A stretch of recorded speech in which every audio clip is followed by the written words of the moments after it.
My sister found her dream house, and I promised the $35,000 down payment, but at her engagement party, she told a room full of people that I'm the family ATM who can't get a date, but at least he's good for a check, and everyone laughed, including my parents, so I called the bank the next morning. Okay, so I, 34M, have been going back and forth about whether to post this for like 3 weeks now, and I keep typing it out and deleting it and typing it again, because honestly, I still don't know if I'm the bad guy here or not, and I think that's why I need to write it out for strangers on the internet, because the people in my actual life are either mad at me or biased toward me, and I need someone who doesn't have a dog in this fight to just tell me straight. Sorry in advance because this is going to be long. I tried to make it shorter like 4 times, and every time I cut something it felt like I was leaving out context that matters, so I just gave up and left everything in. So, my sister Jenna, 31F. She found a house. This was back in October. 3-bed, 2-bath, nice neighborhood, park nearby, good school district, the whole thing. She called me literally sobbing. Happy sobbing. Nolan, I found it. This is the house, but I need $35,000 for the down payment, and the bank won't approve me without it. And before you ask why she called me and not our parents or literally anyone else, I'll get to that. But the short answer is, I'm the family ATM. And I don't mean that as a metaphor. My sister literally called me that. In front of 60 people. At her engagement party. While I was the one funding her house. But I'm getting ahead of myself. Sorry I told you I ramble. I said yes to the money. Obviously. Because she's my sister and I had it, and the house was perfect for her, and I'm an idiot who confuses being needed with being loved. My therapist said that. Not me, but she's probably right. I transferred $35,000 into the escrow account connected to her mortgage application. Done. 1 phone call. 1 routing number. $35,000 from my savings to my sister's dream. But here's the thing, and this is the part that I think matters, even though most people skip it when I tell this story. The $35,000 wasn't the beginning. It wasn't even close to the beginning. It was like chapter 47 in a book that nobody else has been reading. I've been the family's money guy since I was like 22. I got my first real job in data engineering. I know, boring, my sister thinks so too. She made sure to mention that publicly, but again getting ahead of myself. And I was decent with money. Saved. Invested a little. Didn't spend much because honestly, I don't need much. My apartment is mostly beige and IKEA, and I'm aware of that. Thanks, Jenna. And because I was doing well, family code 4 has money we can redirect. I became the person everyone called when something cost more than they had. Dad's car transmission. $3,200. I was 24. Jenna's student loans in default. $14,000. I was 25. Cousin Marcus's bail. $5,000. Aunt Linda called me for that one. Not his parents. Me, a 27-year-old with a savings account and a guilt complex. Dad's dental work. $4,800. Jenna's apartment flooding and needing first and last on a new place. $3,600. Mom's car dying. $8,500 for a used Honda that Mom said she'd pay back when she could. She could not. Ever, apparently. Dad's business idea. $6,000 that I never saw again because the business lasted 4 months and Dad doesn't talk about it. Jenna's credit card debt. $9,200. And like 20 other things. Smaller. 1,000 here.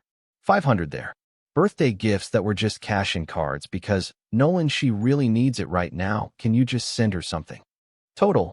And I know the exact number because I'm an engineer and I keep spreadsheets about everything, including apparently my own financial abuse. $118,400. Over 10 years. Given to family members who needed help from the one family member who exists apparently for that purpose. Not $1 returned. Not one person has offered. Not once in a decade has anyone said, "Thank you, Nolan," without immediately following it with, "And also could you?" And here's the part that really grinds me. Sorry, this is important context, I promise. I'm getting to the engagement party. My parents aren't broke. They're not rich, but they're fine. Dad's got a pension from 30 years at the utility company. Mom works part-time. They own their house. They have savings. They could have helped Jenna with the down payment. Maybe not all of it, but they could have done something. They chose not to. Not because they're evil. Because why would they dip into their retirement when their son Nolan exists? Nolan, who is single, or so they think, more on that later, and therefore has no family expenses. Nolan, who is doing well. Nolan who won't say no because Nolan has literally never said no because saying no in this family is basically a felony. They didn't push me to help Jenna out of love. They pushed me because I'm the path of least resistance between their daughter's problem and their own savings account. And I fell for it every single time because, according to my therapist, I confuse financial usefulness with emotional belonging, and as long as they need me, I feel like I matter, and that is, again, her words, a very expensive way to feel loved. Anyway, the engagement party. Jenna got engaged to a guy named Wesley in November. Wesley's family, the Ashfords, has money. Like real money. Like, we summer in Maine money. Like, Witch Lake House money. Jenna has been dating Wesley for 2 years, and in those 2 years, she's basically rebuilt herself from the ground up to fit into his world. New wardrobe. New opinions about wine. She was a box wine girl 3 years ago. I saw her. We watched trash TV together on my couch. She was in sweatpants. She's been performing this version of herself for the Ashfords, and the engagement party was like her big debut. The party was at a restaurant Wesley's parents booked. About 60 people. Both families. I wore a suit. Came alone. And okay, here's the thing I need to tell you before we get to the toast, because it changes everything. I am not single. I've been with a woman named Sonia for 2 years. 2 years. My family doesn't know about her. And before you think that's weird, it is. Let me explain. I don't bring people I love around my family because my family turns everything I share into either a punchline or a request. If I told them about Sonia, my mother would immediately start planning our wedding, to which I'd be expected to contribute financially, of course. And Jenna would find a way to make Sonia part of her joke repertoire, and my dad would ask Sonia what she does for a living, not because he cares, but because he's calculating whether she reduces or increases my financial availability to the family. So I kept Sonia private. Mine. The one part of my life that isn't communal property. And the engagement party proved I was right. Okay. The toast. Deep breath. Even typing this, my jaw gets tight. 2 hours in. Speeches. Wesley's dad gave a nice one. Warm. Genuine. Then Jenna took the mic. She thanked Wesley. Thanked the Ashfords. Thanked friends. Thanked our parents. Then she looked at me. 60 heads turned. I smiled because what else do you do? And I have to thank my brother Nolan. Glass raised toward me. Nolan is basically the family ATM. Pause. Laughter. She's feeding off it. Nolan can't get a date. Bigger laugh. I felt my face get hot. Can't decorate an apartment. Everything he owns is beige and from IKEA. Wesley's cousin Tyler is dying laughing, elbowing the guy next to him. Can't hold a conversation that isn't about server architecture or cryptocurrency. More laughing. She's on a roll now, right? She's killing it. The Ashfords are charmed. She's witty. She's confident. She's everything she's been performing for 2 years. But at least he's good for a check. My house. Nolan. My car situation. Nolan. Student loans. Nolan. He's like a vending machine for family emergencies. You put in a phone call and money comes out. She grins. Looks at Mrs. Ashford, who is smiling politely. I later learned that smile was not what Jenna thought it was. He's the most reliable man in my life. Too bad he's my brother and not a financial advisor, because at least a financial advisor gets paid. Glass higher. To Nolan. The family wallet. We love you. Kind of. Mostly your savings account. 60 people laughed. Not all of them. I found out later that Wesley didn't think it was funny, and neither did his mother. But enough. My parents laughed. My dad laughed the loudest. The man whose dental work I paid for. Whose business idea I funded. Whose car I fixed. He laughed like his daughter had just told the funniest joke of the evening, and the joke was me. Mom was clapping. Like Jenna had performed a talent show piece and nailed the landing. And I laughed too. Because that's what I do. That's what I've been trained to do. Absorb. Smile.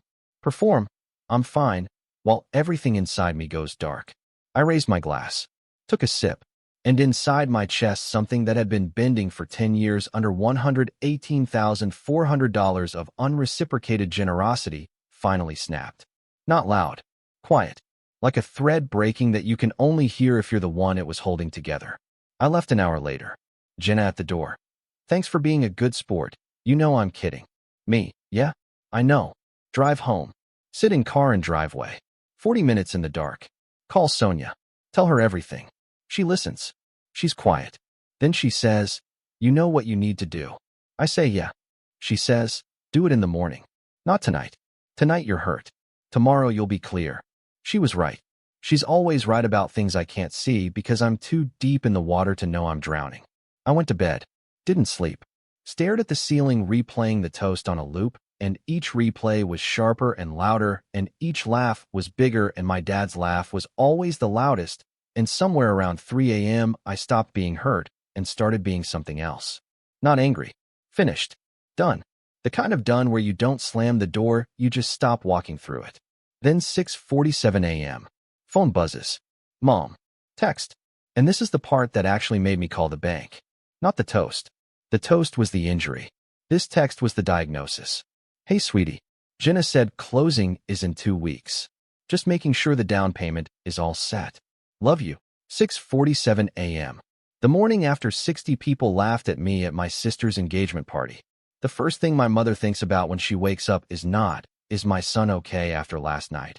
Or maybe Jenna went too far, or even just, hey, how are you? The first thing she thinks about is the money, the transaction, the pending transfer. I'm not a son at 6:47 a.m. I'm a confirmation number, and the transaction needed verifying. I read that text 3 times. Each time it got clearer. Each time the picture got sharper. And by the third read, I wasn't looking at a text from my mom. I was looking at a receipt for 34 years of being a function instead of a person. I called the bank at 9:01 a.m., 1 minute after they opened, and I reversed everything. Bank officer, sir, you want to reverse the escrow deposit? $35,000? Are you certain? I paused, not because I wasn't sure, because the weight of it needed a second to land. Pulling that money meant Jenna's dream house disappears. And I sat with that, felt it. Then, yes, I'm certain. Processed by noon today. Anything else? No. Thank you. I sat at my kitchen table after hanging up, and I didn't feel victorious. I felt like I'd just amputated something. Necessary. Correct. And painful in a way that correct things aren't supposed to be. Noon. Reversal processes. Somewhere across town, Jenna's phone rings. Her realtor. The down payment was reversed. Escrow is empty. If this isn't resolved by Monday, the seller is walking. 12:36 p.m. Jenna calls me. I don't answer. 12:37, 12:38, 12:40, 12:41. 23 calls between 12:36 and 1:15. Each voicemail escalating. Nolan, what happened? The bank said you reversed it. This isn't funny, call me back. I'm losing the house, Nolan. Please, please, I'm begging you. The family group chat nuked within hours. And when I say nuked, I mean like, you know that scene in movies where the alarm goes off and everyone runs to their stations? That, but in a group chat. Jenna told everyone. Not, hey, Nolan and I are having a disagreement about the house. No, she went full victim immediately. He pulled the money. He's ruining my life. I'm losing the house because of him. And the messages started pouring in, one after another. Like a firing squad, except instead of bullets, it's people who owe me money telling me I'm being unreasonable. Dad, you need to fix this right now. Your sister is devastated. Dad, whose dental work I paid $4,800 for. Dad, whose business idea I funded $6,000 for. Dad, who has a pension and savings and could have helped Jenna himself, but chose not to because why would he when he has a vending machine for a son? Mom, I can't believe you would do this to your own sister over a joke. You're being petty and selfish, and you need to put that money back today. Mom, whose car I bought. Mom, who texted me at 6:47 a.m. the morning after 60 people laughed at me to confirm the transaction was still active. Mom, who clapped, during the toast. Cousin Marcus. Bro, that's cold. She was just playing around. Marcus, whose bail I posted, $5,000. At 27 years old. Because his own parents didn't have it, and Aunt Linda called me at 11 p.m. on a Tuesday like I was some kind of 24-hour financial services hotline for family members who make bad decisions. Aunt Linda. Family doesn't do this to family. Aunt Linda. The audacity of this woman. Family doesn't do this to family. You know what else family doesn't do? Family doesn't call their nephew for bail money and then pretend it never happened for 5 years and then lecture that same nephew about family values in a group chat. But sure, Linda, educate me about family. And that was just the first hour. There were more. Uncle Phil weighed in despite having nothing to do with anything, because Uncle Phil always weighs in. My cousin Derek sent a thumbs down emoji, which I think was his way of voting. Like this is a poll. My Aunt Tanya said, this is why you're single, which was ironic for reasons she doesn't know yet. Sonia, if you're ever reading this, I love you, and I'm sorry my family is a circus. Nobody asked why. Not one person. Not a single human being in that group chat typed the words, "Hey Nolan, what happened?" Or, "Is there a reason you did this?" Or even just, "Are you okay?" Because in their framework, I don't have reasons. I don't have feelings. I don't have a why. I'm the money machine. The machine stopped dispensing. The machine is broken. That's the whole story as far as they're concerned. They're not mad at me. They're mad at the ATM for being out of order. I sat on my couch reading these messages one by one, and I swear to God, sorry for the language, but it's true. Every single message was from someone I had given money to at some point in the last 10 years. Every single one. The entire group chat firing squad was funded by me. I was being yelled at by my own loan portfolio. It was almost funny in a way that was absolutely not funny at all. I waited. Let them finish. Let everyone empty their magazine. Then at 9 p.m. when the chat had slowed down and people were running out of ways to call me selfish, there are only so many synonyms, I sent one message. Jenna called me the family ATM in front of 60 people, including Wesley's family. She said I can't get a date. She said I'm basically a vending machine. Everyone laughed, including mom and dad. Nobody said that's not okay. I've given this family $118,400 over 10 years. Cars, loans, rent, bail, dental work, student loans, credit card debt, not $1 returned. And my reward for all of it was being the punchline at my sister's engagement party. I'm not an ATM. I'm her brother. And her brother says no. Muted the chat. Phone face down. Sonia next to me on the couch. She held my hand and didn't say anything because she's Sonia, and Sonia knows when silence is the thing you need. We sat there in my living room in the beige IKEA-decorated apartment that my sister finds so hilarious, and I thought, this room, this couch, this woman holding my hand, this silence that nobody is filling with a request for money. This is the first honest space I've been in all week. Maybe all year. Maybe all my life. The $118,400 number changed everything. You can argue with feelings. You can say you're overreacting to an emotion. You can't say you're overreacting to a spreadsheet. Spreadsheets don't have feelings. They have columns. And the columns were very, very clear. The group chat went silent within 2 hours. One by one. Dad stopped texting. Mom stopped. Aunt Linda stopped real fast because her $5,000 is in that number and she knows it, and now everyone else knows it too, and there's no version of family doesn't do this to family that survives a spreadsheet showing that family absolutely does do this to family. Specifically, this family does this to Nolan, specifically and repeatedly, for a decade. Then Wesley called me. And okay, this is the part of the story that I think about the most because it came from the direction I least expected, and it hit the hardest because of it. Not Jenna. Not my parents. Not anyone in my family. The fiancé. The man whose family Jenna turned me into a punchline to impress. Sunday morning. 8 a.m. Early for a Sunday, which means he'd been thinking about this since last night. He said, "Nolan, I need to tell you something, and I've been going back and forth about whether it's my place, but I decided it is because I was in that room and I didn't say anything, and that's been bothering me." I said, "Okay." He said, "What Jenna said at the party. I didn't think it was funny. At all. I told her that night when we got home. I said, babe, that was cruel. You embarrassed your brother in front of my entire family. You humiliated the man who's literally buying you a house. What were you thinking?" And she said I was being dramatic. She said that's just how her family talks to each other. And I told her that's not how families talk to each other. That's how people talk to people they don't respect. She didn't like that. I'm sitting in my kitchen listening to this, and I swear I could feel something in my chest shifting like a bone being set back into place. He continued, "My mother didn't think it was funny either. She talked about it the whole car ride home. She said, and I'm quoting her because she said it clearly enough that I remember every word, 'Wesley, that is the man who is paying for your fiancé's house.' He sat in a room and his own sister called him a vending machine and his own parents laughed along.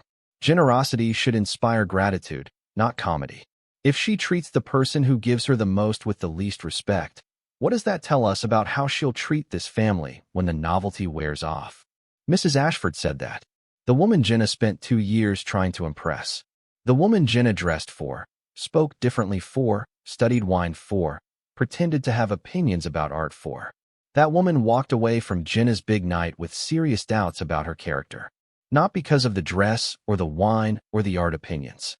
Because of how she treated her brother in public. The Ashfords don't care about money. They have plenty. They care about character. And Jenna showed hers at the worst possible time to the worst possible audience. Wesley finished by saying, "I'm not calling to take sides. I love your sister. But someone from that room needed to say it wasn't okay. And I'm sorry I didn't say it in the moment. I laughed because I didn't know what else to do. That's not an excuse. That's an apology. That call. I can't overstate what that call did for me. And I know I'm being dramatic, but I literally don't care at this point because I've been understating my feelings for 34 years, and look where that got me." For the first time, someone who was there, who saw it, who heard the joke and the laughter and my dad laughing the loudest, said the words my own family has never said. That wasn't okay. 3 words. That's all it took. 3 words from a man I've had maybe 4 real conversations with. And they did more for me than a decade of checks. But, and this is where it gets really good for people who like consequences, because honestly I didn't plan any of this. It all just happened. Wesley's mother started asking questions about the house situation. And answering those questions required Jenna to explain the toast to the Ashfords. All of it. The ATM joke. The vending machine line. The can't get a date part. The fact that I was funding her house, and she mocked me for it publicly. And Mrs. Ashford's response, according to Wesley, was quiet and devastating the way only old money women can be quiet and devastating. Well, I think we've learned something important about how she handles generosity. Let's hope she handles marriage differently. Ouch. From the one woman, Jenna wanted approval from more than anyone on earth. I almost felt sorry for her. Almost. Jenna called me a week later. Different voice. Not the screaming voice from the voicemails. Not the "you're ruining my life" voice. The quiet one. The one that shows up when someone has spent 7 days defending something they know was wrong and the defense has finally exhausted itself, and all that's left is the person underneath the performance, and that person is tired and small and doesn't have any more lines to deliver. She said, "Can we talk? Just us? No parents, no group chat, no Wesley. Just you and me." We met at a coffee shop near my apartment. Neutral ground. She was already there when I arrived, which is unusual because Jenna is late to everything. I know that's a small detail, but it told me she'd been sitting there for a while preparing herself, and that mattered to me. She looked different.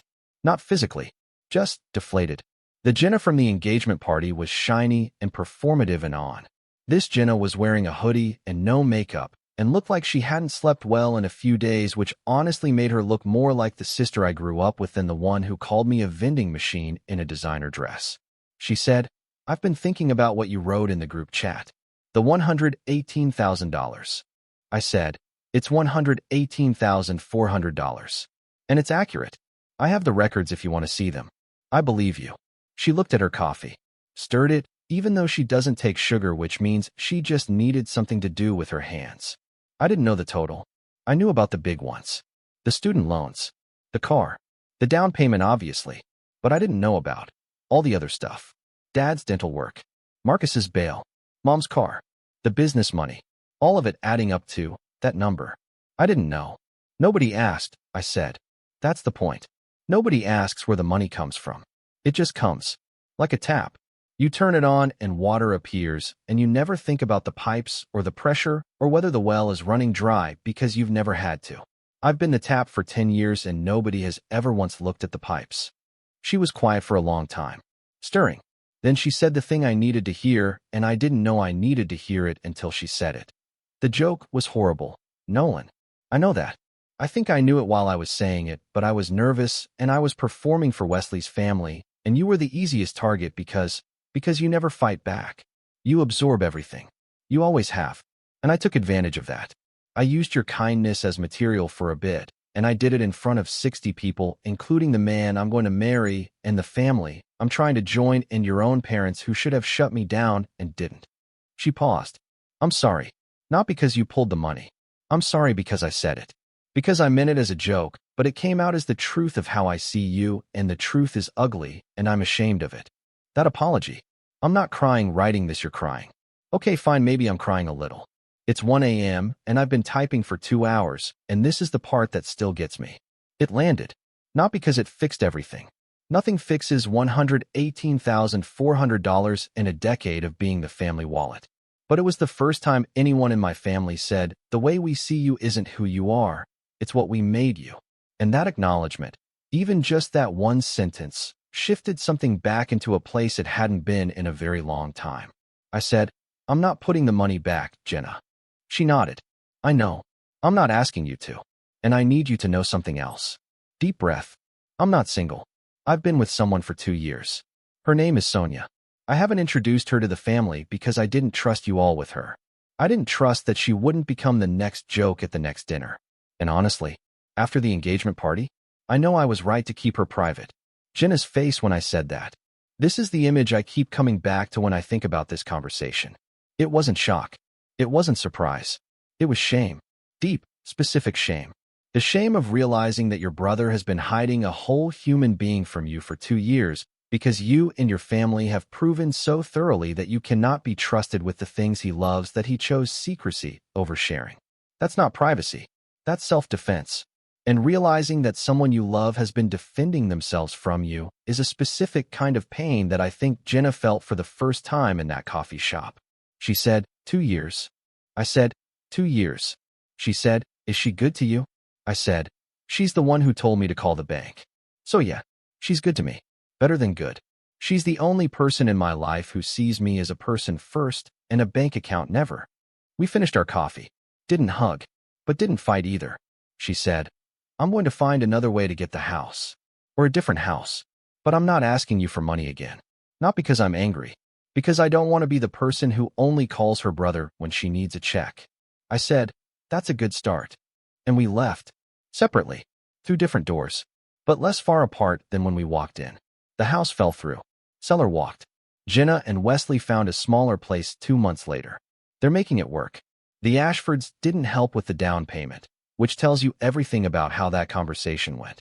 Jenna's paying her own mortgage for the first time, and I hope, that the weight of it is teaching her what $118,400 of my money never could. Dad texted me 3 weeks later. "I think you made your point." That's the closest Carl gets to sorry. Mom hasn't texted at all. Silent treatment. Her version of punishment. The withdrawal of maternal warmth because her son stopped being warm with his wallet. I'm okay with the silence. It's quieter than being laughed at in a room full of 60 people. Marcus found out about Sonia accidentally at a restaurant last month. Called me the next day. "Bro, you've been hiding a whole girlfriend?" "Yes, Marcus. Because the last time I shared something personal with this family, it became a comedy routine at an engagement party." He said, "Fair." Then he said, and this surprised me, "I'm sorry about the bail money. I've been meaning to pay that back for 5 years." I said, "You just did bring it up." He Venmo'd $5,000 that afternoon. First dollar returned from $118,400 in 10 years. Came from the person I least expected. The money's back in my savings. All of it. $35,000 sitting there not going anywhere. Not promised to anyone. Not being used as proof that I exist. Just mine. The way everything in my life is going to be from now on. Also, I bought Sonia a ring 3 weeks ago.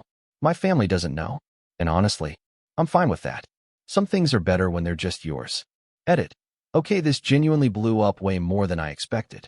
To the people saying the joke wasn't that bad and I overreacted, you might be right about the joke, but you're wrong about the overreaction because the reaction wasn't to the joke. It was to the $118,000 of context behind the joke that nobody in that room knew about except me. To the people asking about Wesley, he's a genuinely good man. Better than the situation he married into. To everyone telling me to go no contact, I'm not there yet. Maybe someday. Right now I'm in the "I answer when I feel like it" phase, which is new for me, and honestly it's enough. To Jenna, if you're reading this, you probably are because Marcus definitely sent this to the family chat by now. I forgive you. Not for the money. For the joke. The joke told me what 10 years of checks never could. You see me. You just didn't see me as a person. I hope that's changing. If this one hit you, like and subscribe. Drop a comment if you've ever been the family member everyone calls when they need something, but nobody calls when you need someone. Share it with the person in your life who gives too much and hears too little. They deserve to know they're more than a number. See you in the next one.